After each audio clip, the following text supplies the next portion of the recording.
கூட்டமா பேசிக்கிறாங்க. வாங்க போலாம். 10 எல்லாம் புள்ளியார் வைக்கணும். 7000 ரூபாய் தான் வசூல் ஆகுது. என்ன பண்றதுனே தெரியல.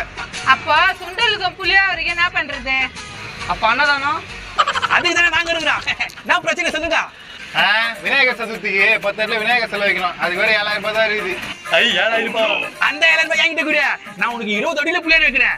நோ கவர்மெண்டே 10 அடி தான் புள்ளியார் வைக்கணும்னு சொல்றாங்க. நீ 20 அடியில வைப்பேன்னு சொல்ற. டேய் கொஸ்டியா, கவர்மெண்டே பாக்கெட்ல தான குடியா. உங்களுக்கு தேவை 20 அடி புளியார். வைக்கலன்னு கேளு. நானே எப்படி நம்புறது? எல்லாரும் கை நீட்டுங்க. எங்க அம்மா மேல சத்தியமா 20 அடி ஹைட்ல புளியார் வைப்பேன். அம்மா மேல சத்தியம் பண்றேன்ப்பா. கண்டிப்பா பண்ணுவான்பா அவன். ஆமா ஆமா. The next day. என்னப்பா 20 இடத்துல புள்ளியார் வைக்கணும் வச்சியாப்பா?